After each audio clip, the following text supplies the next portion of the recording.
My dear friends, issues of violence, war, and peace play major parts in Judaism generally and in our Bible, in our Tanakh, Hebrew Bible, Old Testament in particular.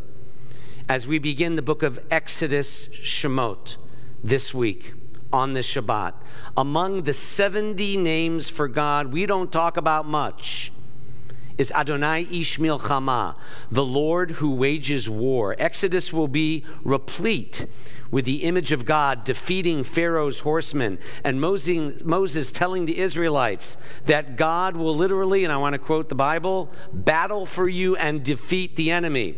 There will be wars waged against foreign nations en route to the promised land. Yet, this periodic stoking of violence is never optimal when you read the whole Bible. Soon-to-be-born Moses, for instance, will call for the Israelites to wipe out the Gibeonites in the book of Deuteronomy. But if you read the whole Bible, the end of the story is that Joshua, Moses' successor, actually establishes friendship with the ones Moses said to wipe out. And he actually makes a pact with them to live together peacefully. We do a disservice to God and our faith when we forget that the end goal of the Torah is not what America has witnessed this week. It's a world wherein people of different colors, faiths, and backgrounds live peacefully and joyfully by Yom HaHu in acceptance and love instead of domination, mob rule, and fear. Perhaps the climax of our Bible's critique of the kind of rampage we witnessed and which too many elected officials enabled in recent days. The best example is found in the closing books of the Bible, the book of Chronicles, the history of the world. And in this final book, Chronicles 22:8, King David, who is portrayed, as you know, David Melech Yisrael, the ideal king of Israel in the book of Kings.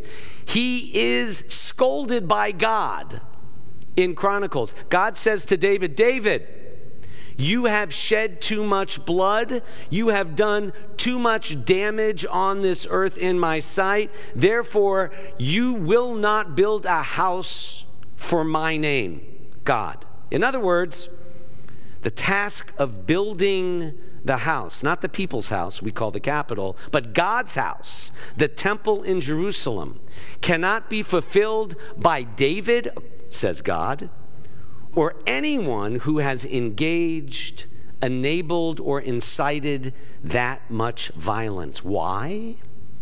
Because the temple is where God's presence is supposed to be most closely felt. And carnage, bloodshed, violence only drive God's presence further, not closer to our Jewish vision for humankind. While Judaism is not a pacifist religion, a significant strand of Jewish literature extols the virtues of nonviolence in any circumstance. And friends, if you study history, nonviolence has proven to be stronger than violence. And we saw it again in America this week. Despite the mocking and sneering of both blacks and Jews in a state steeped with a history of white nationalism, an African-American preacher and 33-year-old Jewish journalist were both elected peacefully to the United States Senate to represent not the state of New York in the north, but the state of Georgia in the south. That's the peaceful good story. Sometimes, however, to reveal the good, you have to unveil the evil.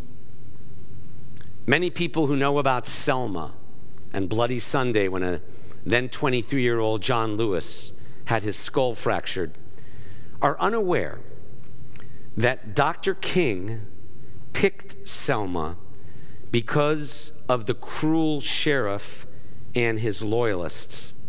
Sheriff Clark of Dallas County, Alabama, which includes Selma, enforced segregation through widespread violence against peaceful civil rights demonstrators, in particular black citizens trying to register to vote in the 1960s. Just before Selma, though, Albany, Georgia, Albany, had been the focus of the civil rights movement. It failed because the Albany sheriff, Lori Pritchett, also a white nationalist, studied Dr. King's nonviolent strategy and decided to use non-brutal methods with the protesters to avoid negative attention. Sheriff Pritchett knew that if his segregationists responded with violence, they would be criticized. So he sent all the protesters to prison, but he served them lemonade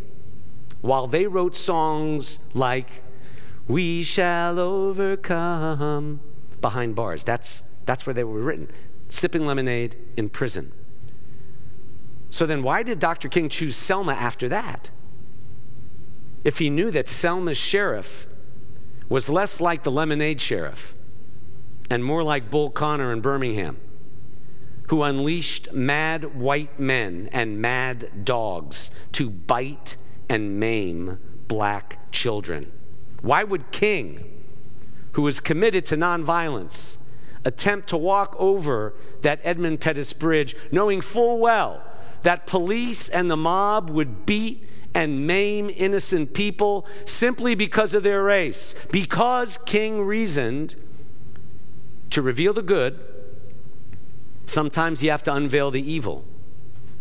And the good of nonviolence is far more powerful when you unveil the evil of the mob.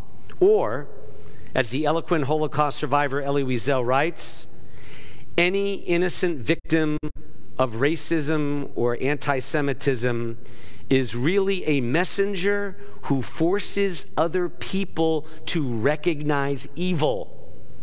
True madmen remind others of what madness is and who their followers are. There is no such thing as an innocent bystander, Wiesel says. When evil is decreed or encouraged, it is not just the individual perpetrators who are culpable for the damage and death. It's also the quiet ones who say nothing and the enablers who deny responsibility.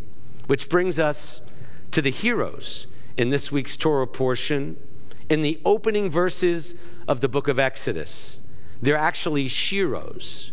Vatirene shifra v'puah hamialdot et ha'elohim v'lo asu ka'asher diber alehen melech Mitzrayim v'tichayena et hayeladim.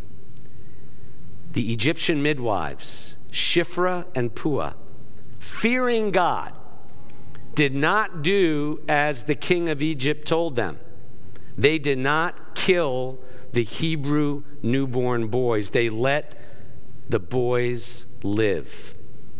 Moses would not have been born this week had these midwives defied the decree to kill Jewish boys.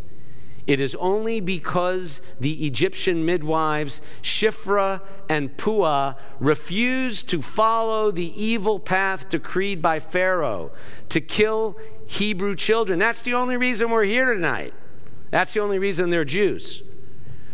Just a little over 48 hours ago, for the first time since the 1800s, a mob stormed the Capitol, stoked by the president and supported by the words of senators, legislative actions of elected officials and congresspeople, millions of followers, in the failed attempt to stop the peaceful certification of this nation's next president. And prior to entering the Capitol with Confederate flags and Camp Auschwitz t-shirts, one of many enablers of this madness, Congresswoman-elect Mary Miller, she invoked Adolf Hitler in a speech she delivered on Capitol Hill the day before yesterday. I quote, Hitler was right on one thing, she told a crowd, waving flags for the president. Hitler said, whoever has the youth has the future, end quote. To reveal the good, we sometimes have to unveil the evil.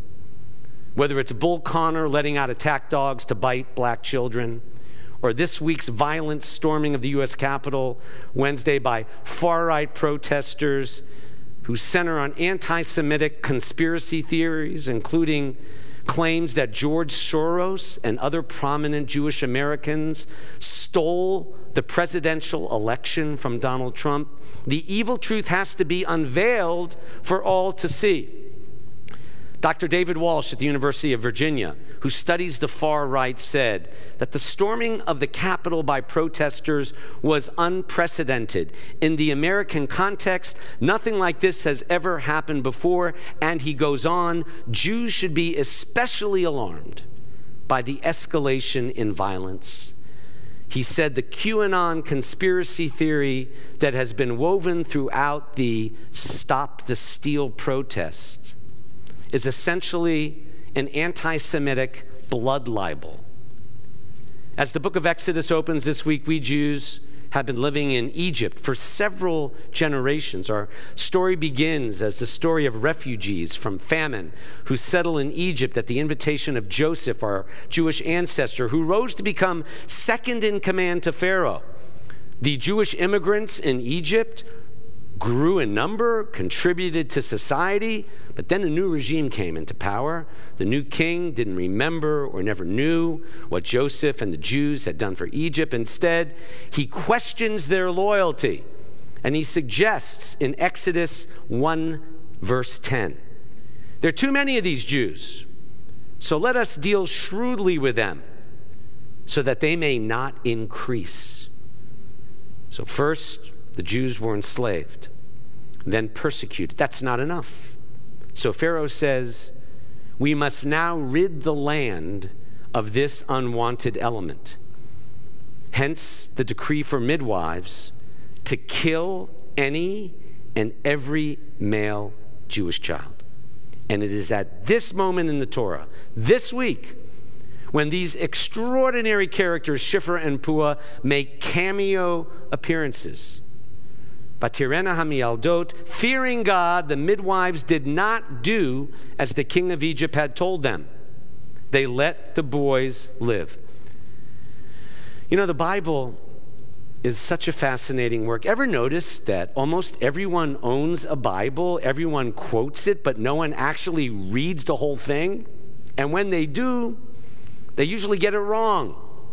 1/3 of Americans say they believe in the Bible literally, only hardly anyone understands it, at least in its original Hebrew language. Take that phrase about Shifra and Puah, who feared God, for instance. Fear of God in today's world conjures up the image of holy rollers, doesn't it? I mean, turn on Sunday morning television and you'll hear charismatic pastors preaching about the fear of God. The fact is, my friends, the fear of God in the Torah always appears in situations where people are facing danger in confronting others who are behaving badly. Remember, for instance, when Abraham, fearing for his life, tries to pass his wife Sarah off as his sister? Abraham does this, he says in Genesis, because there's no fear of God in this place. Ein yirat Elohim b'makom hazeh. They were acting badly. When the Israelites are going to finally leave Egypt, when we get through this book we start tonight, the evil Amalek attacks the children and the elderly in the rear of the Israelite camp. And Deuteronomy is going to read, Amalek killed them, velo yarei Elohim, because Amalek did not fear God. Translation, the Amalekites were bad people. So when the Torah says in Exodus this week that the midwives, Shifra and Puah, fear God, it is as close as the Bible comes to saying that these two women, heroes, were ethical human beings. As commentator Rabbi Jeffrey Salkin writes, by exhibiting basic ethical behavior, Shifra and Puah show that they fear God. Shifra and Puah are the grandmothers of Thoreau, of Gandhi, of the Reverend Martin Luther King Jr., and yes, of all the peaceful Black Lives Matter protesters, for it was these women ancestors, Shifra and Puah, who invented civil disobedience. Without their morality, the Exodus story would never have happened. One of my other rabbis, Yitz Greenberg, taught me that the inability to hear a new revelation is one of the signs of the death of the soul and of a society. Using the Bible to justify slavery, for instance, which the Confederacy did, is an example of not hearing the new revelation that was inside Shifra and Puah this week from the start. The message being that God wants all people safe and free from intimidation, fear, or harm. The first command in the tablets above our ark, you saw during the silent meditation. We also chanted about in the Kiddush and after the Shema again, is Anochi, I am the God who set you free from the house of bondage. I am the divine light inside each of you who wants no person shot, silenced, or shackled. But my friends, freedom is not a gift from God, because we cannot expect freedom or peace to fall like the rain outside. Freedom is a gift we can only give to one another, and they are gifts we can only give to each other in this lifetime. That is why God has put us in this time and place to make a difference and bring hope to a world and nation so in need, not only of healing and hope, but truth, emet, and accountability and freedom. In a free society, Rabbi Heschel said, some are guilty, but all are responsible and accountable to the source of life and God, whom we also call Makor Emet, the source of truth. God's name is truth, Emet. We're all accountable to God who is truth, but we're also accountable to and for one another for truth. We're all accountable. I want to close tonight with a story many of you may be unaware of. The day before Dr. King was assassinated in Memphis in April 1968, he was staying at the Lorraine Motel downtown, and he agreed to an interview with Life magazine. The article came out just after King's funeral, and he said something then which gave me chills again after studying Shifra and Puah's goodness, seeing a black man and a Jew voted by Georgians to be their senators, and watching the carnage inside and outside the Capitol.